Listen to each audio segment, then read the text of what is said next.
di channel Saintspedia MTK.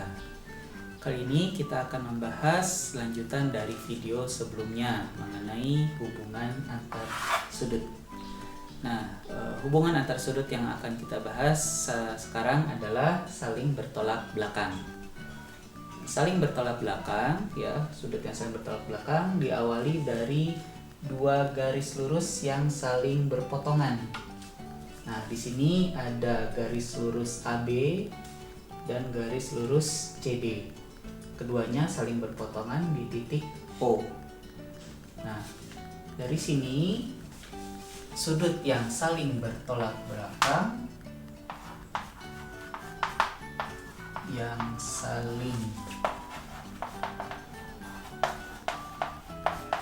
istilah kerennya biasanya disingkat bertobel, ya,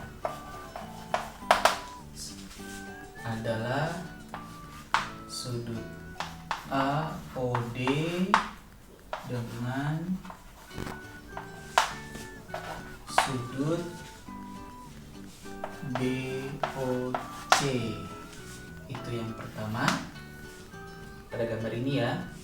Yang kedua, sudut yang saling bertobel adalah sudut AOC dengan sudut BOD. Jadi kalau kakak perjelas di gambar, nah ini AOD dengan BOC itu yang saling bertobel. Lalu ada lagi sudut AOC, tuh, garisnya dua, ya, dengan yang ini BOD, gitu. Atau kalau kalian mau mencoba menghafalnya atau memahaminya, ya, sudut yang saling bertolak belakang itu adalah sudut yang kalau kita gitu, ya, itu saling memunggungi. Nah, itu yang dimaksud dengan bertolak belakang, ya, memahaminya itu saling memunggungi, begitu. Nah, sudut yang saling bertolak belakang memiliki sifat, ya. Apa sifatnya? Nah, kita coba bahas melalui persamaan. Ini persamaannya. Sifat dari bertobel.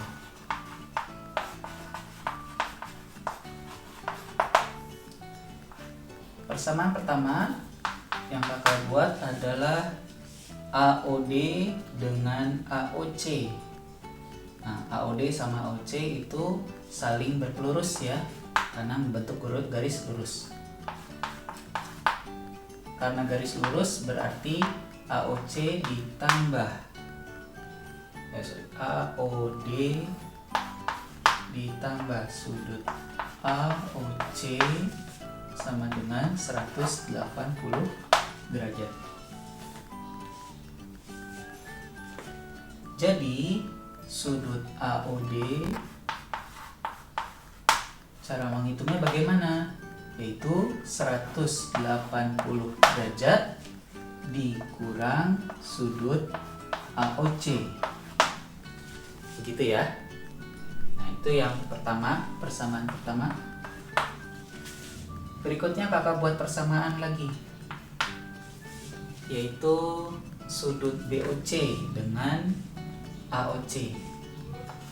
Sudut BOC dengan AOC saling berpelurus juga. Berarti kalau dijumlahkan 180 derajat.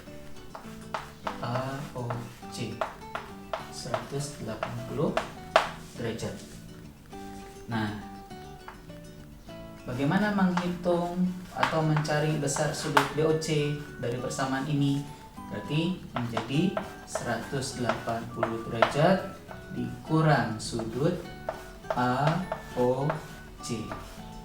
Ini persamaan yang kedua. Nah, sekarang lihat, ya, yang ini yang pertama sama yang kedua. Yang kalian perhatikan, ya, bisa kalian simpulkan ada dua nih. Ini sama bentuknya, ya. Ini sama ini sama.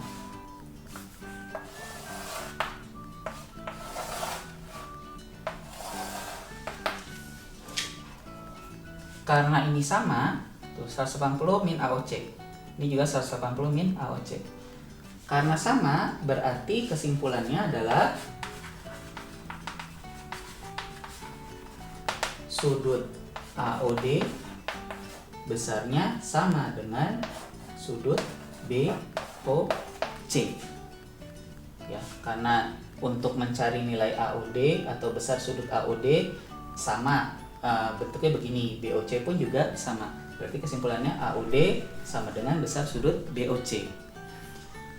Atau kalau memahaminya lagi bisa seperti ini. Kakak coba buat ke cerita yang sederhana mengenai kehidupan sehari-hari aja lah. Misalkan gini ya, untuk memahami yang ini. Misalkan kalau kalian beli misalkan satu roti, harga satu roti ditambah satu minuman, itu harus bayar 10.000 misal ya, bayar 10.000. Jadi beli satu roti sama dengan 10.000 dikurang satu harga satu minuman, ya kan? Nah, ini yang pertama. Terus ada lagi yang beli satu misalkan biskuit lah ya, satu biskuit, beli satu biskuit dan satu minuman. Harganya ternyata kalau dia beli harganya juga bayar 10.000 rupiah. Jadi harga satu biskuit bagaimana ngitungnya? Harga satu biskuit ya 10.000 dikurang beli harga satu minuman. Tuh, ini kan sama ya. Nah, berarti kesimpulannya apa? Harga satu roti sama dengan harga satu biskuit, ya kan? Nah, ini pun juga sama. Jadi karena AOD seperti ini dan BOC seperti ini ya mencarinya, maka kesimpulannya adalah sudut AOD sama dengan besar sudut BOC. Jadi kesimpulannya untuk sudut yang saling bertolak belakang besarnya sama ya, besar sudutnya sama. Kesimpulannya jadi sudut yang saling bertobel besarnya sama. Nah, itu dia secara teori pemahamannya seperti itu. Atau kalian bisa memahaminya juga dengan peragaan. Coba sebentar ya. Nah, nih, misalkan kakak punya dua batang seperti ini, ya, yang kakak saling silangkan. Nah, kalau batang yang putih kakak geser seperti ini ya, ini bertumpu di satu titik ya. Nah, ini gini, digeser ke atas, ya, yang ini bergeser ke atas ke sini, ini bergeser ke sini. Ya, apa yang terjadi? Yang terjadi adalah besar sudut ini mengecil, ya kan? Yang ini, sisi yang ini besar sudutnya membesar, gitu kan? Ya, kalau begini, kalau bergeser begini mengecil, yang ini membesar. Sedangkan pada sisi ini, ya, yang bagian sini, pada saat dibeginikan, yang ini mengecil, yang ini membesar. Ya. Jadi mana yang membesar? Yang ini dan yang ini, ya, kanan dan kiri. Yang mengecil mana? Atas sama bawah. Nah, itulah memahami sudut yang saling bertolak belakang, ya. Yang saling bertolak belakang besar sudutnya sama. Ini sama dengan ini sama dengan ini. Begitu. Baik, itu adalah penjelasan teorinya. Kita akan coba nanti beberapa contoh soalnya yang sederhana. Oke. Nah, ini adalah contoh soal yang pertama. Gambarnya seperti ini. Di sini kita bisa lihat ada 3 garis lurus yang saling berpotongan. Ini dan ini. Untuk garis lurus yang ini dan ini membentuk sudut A, B, C, dan D. Lalu untuk garis lurus ini dan ini membentuk sudut EFGH. Dan garis lurus ini dan ini membentuk sudut IJKL. Seperti itu. Ya, kita bahas satu persatu bagian yang ini dulu ya. Penyelesaiannya banyak nih ya. Bisa kita mulai dari A dulu atau B, C, bisa. Tapi karena kita fokusnya ke yang bertobel, jadi kita coba hitung yang A dulu. Nah, untuk yang A yang diketahui adalah 121 nih. Ya, yaitu sudut D. Kita mau mencari sudut A. Nah, di sini hubungan antara sudut D dengan A. Nah, tadi karena kita sudah bahas ini sama ini bisa terlihat adalah saling bertolak belakang, ya. Berarti sifatnya adalah sudut A itu sama dengan sudut D. Alasannya dia bertobel. Gitu. Berarti sudut A sama dengan 121 derajat. Ya. Nah, ini cara penyelesaiannya. Lalu berikutnya sudut B. Untuk sudut B, nah kita perhatikan ini sebagai pengingat saja, kita sudah membahas 3 hubungan antar sudut ya. Lalu ada saling berpelurus, saling berpenyiku, dan saling bertolak belakang. Kita coba manfaatkan ketiga hubungan itu yang sudah dibahas dengan menyelesaikan soal ini. Nah, untuk yang mencari sudut B, kita bisa gunakan hubungan antar sudut saling berpelurus dengan A. Ya, karena ini garis lurus, berarti A dan B itu saling berpelurus. Jadi untuk yang nomor 2, persamaannya bisa kita tulis menjadi sudut A ditambah sudut B itu sama dengan 180 derajat. Alasannya adalah berpelurus. Masukkan nilai sudut A yaitu ini 121 derajat ditambah sudut B sama dengan 180 derajat. Jadi sudut B sama dengan 180 dikurang 121. Hasilnya adalah 59 derajat. Gitu. Lalu nomor 3, menghitung besar sudut C. Nah, menghitung besar sudut C bisa pakai berpelurus ya.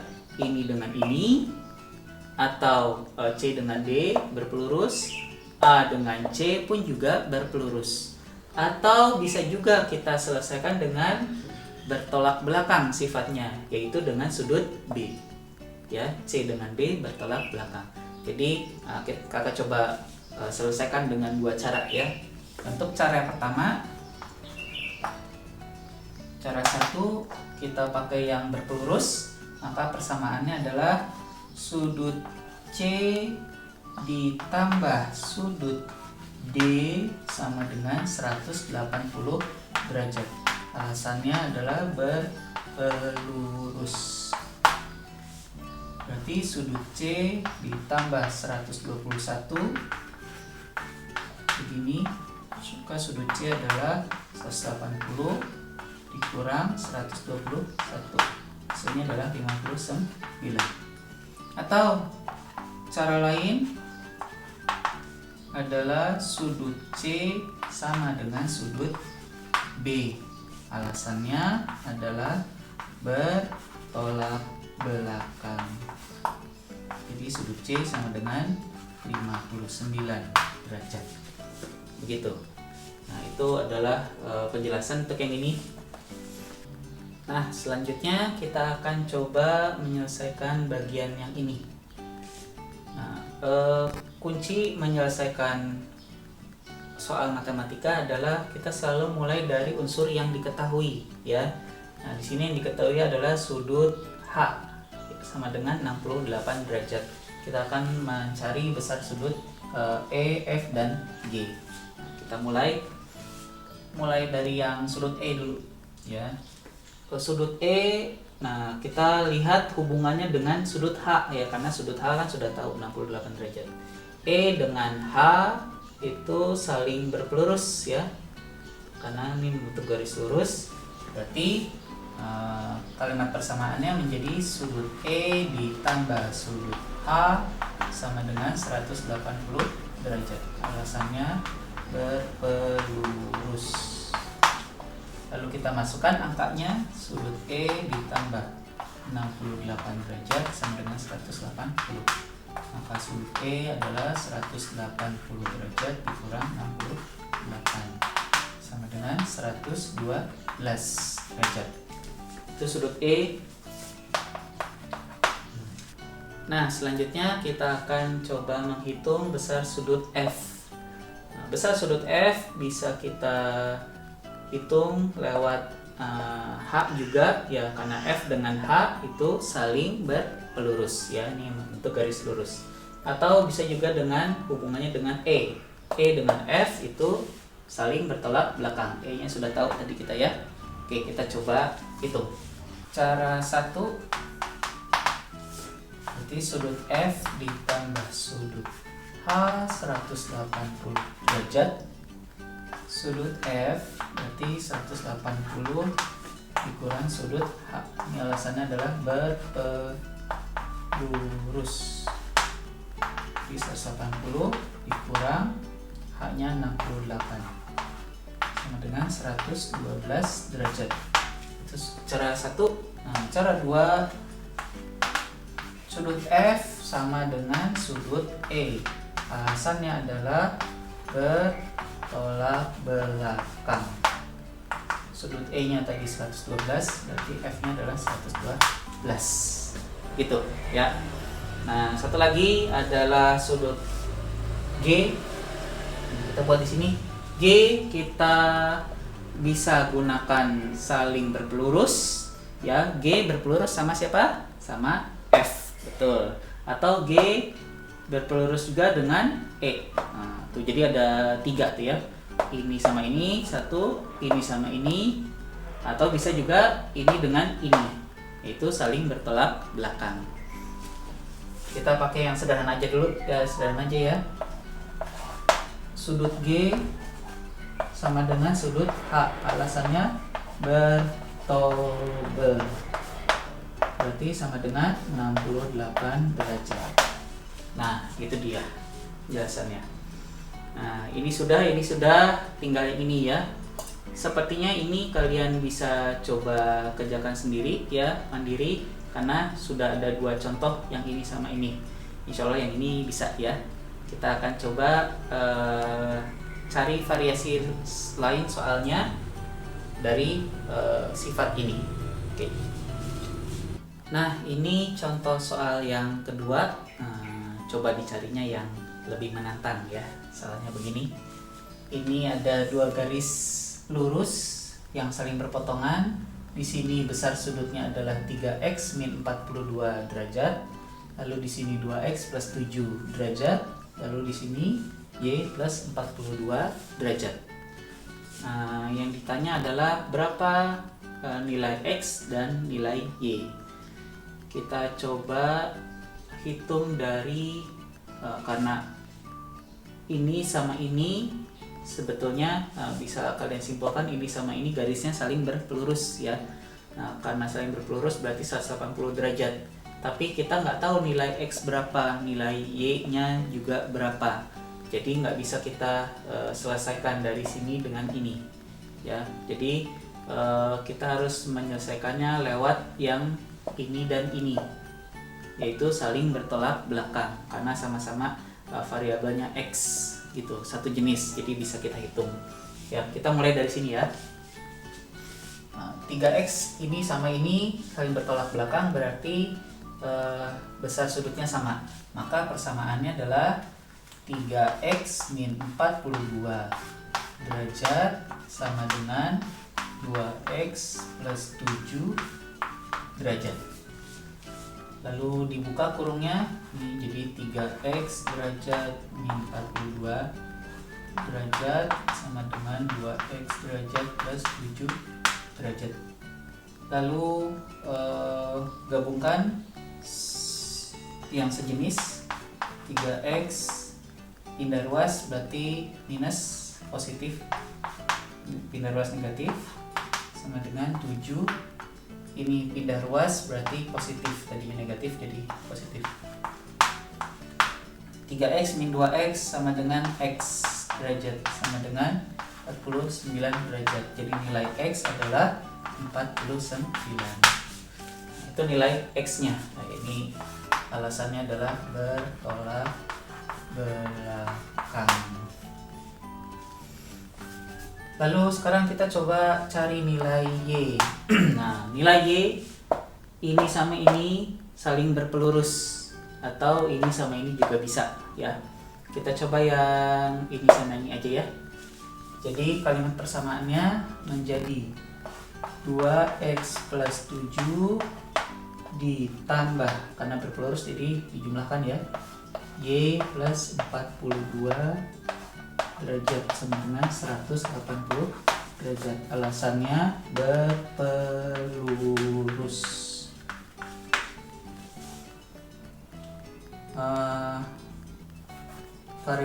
Kita masukkan nilai x-nya adalah 49, berarti 2 kali 49 derajat ditambah 7 derajat ditambah y ditambah 42 sama dengan 180 derajat. 2 kali 49 adalah 98 ditambah 7 tambah 42 49 ya, ditambah y derajat sama dengan 180. 98 tambah 49 adalah 147